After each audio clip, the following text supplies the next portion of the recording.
The African slave trade has existed for centuries.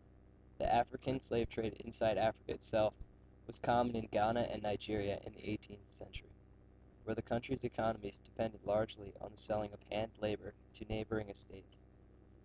Slavery inside Africa was often not for life.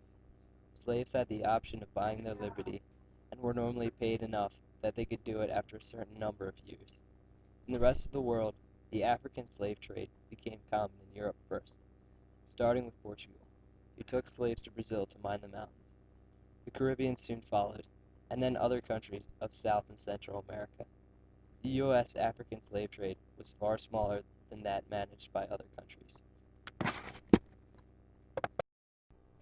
After kidnapping potential slaves, merchants forced them to walk in slave caravans. Caravans? That's not a word. That's silly. I'm gonna wait till 15 seconds and just keep going. You guys be quiet. Here goes. After kidnapping potential slaves, merchants forced them to walk in slave caravans to European coastal ports, sometimes as far as 1,000 miles. Shackled and underfed, only half the people survived these death marches. Those too sick or too weary to keep up were often killed or left to die. Those who reached the coastal ports were put into underground dungeons, where they would stay as long as a year, until they boarded the ships. The Middle Passage was the transport of slaves across the Atlantic. On the first leg of their trip, slave traders delivered goods from European ports to West African ones. On the middle leg, such captains as John Newton, who later became an enemy of slave trade, loaded their empty holds with slaves and transported them to the Americas and the Caribbean. A typical Atlantic crossing took up to 60 or 90 days, but some lasted up to 4 months. When they arrived, captains sold the slaves and purchased raw materials to be brought back to Europe on the last leg of the trip. Africans were often treated like cattle during the crossing. On the slave ships, people were stuffed between decks into spaces too low for standing. The heat was often unbearable, and the air was nearly unbreathable. Women were often used sexually. Men were often chained in pairs, shackled wrist to wrist or ankle to ankle. People were crowded together, usually forced to lie on their backs with their heads between the legs of others. This meant that they often had to lie in each other's feces, urine, and in case of dysentery, even blood. In such cramped quarters, diseases such as smallpox and yellow fever spread. The diseased were sometimes thrown overboard to prevent wholesale epidemics.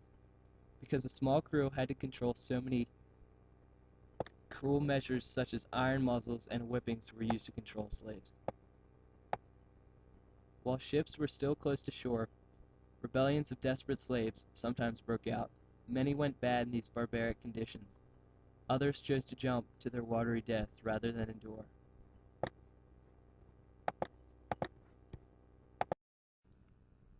The Slave Trade Act was an act of Parliament of the United Kingdom passed on March 25, 1807. The original act is in the Parliamentary Archives. The act abolished the slave trade in British Empire, but not slavery itself. Slavery on English soil was unsupported in English law, and that position was confirmed in Somerset's case in 1772, but it remained legal in most of British Empire until the Slavery Abolition Act in 1833. The Committee for the Abolition of the Slave Trade, formed in 1787, was formed by a group of evangelical English Protestants allied with Quakers to unite in their shared opposition to slavery and the slave trade. The Quakers had long viewed slavery as immoral, and by 1807 the abolitionist groups had a very sizable faction of like-minded members in the British Parliament. At the height, they controlled 35 to 40 seats, known as the Saints.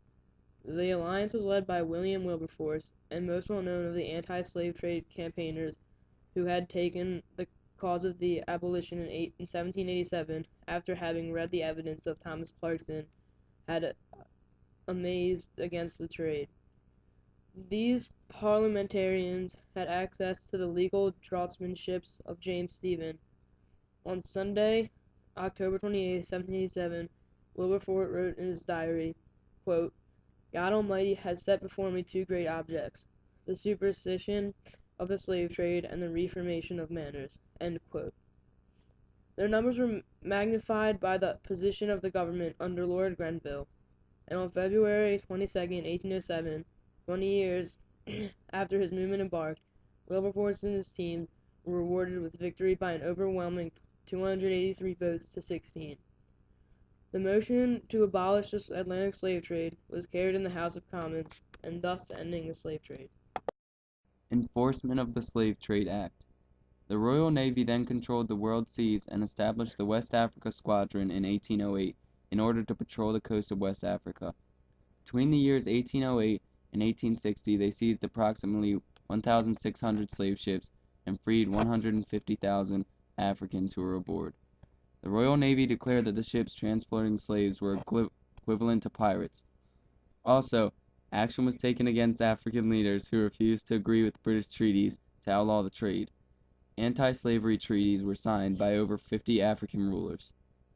In the 1860s, David Livingstone's reports of atrocities within the Arab slave trade in Africa stirred up the interest of the British public, reviving the flagging abolitionist movement.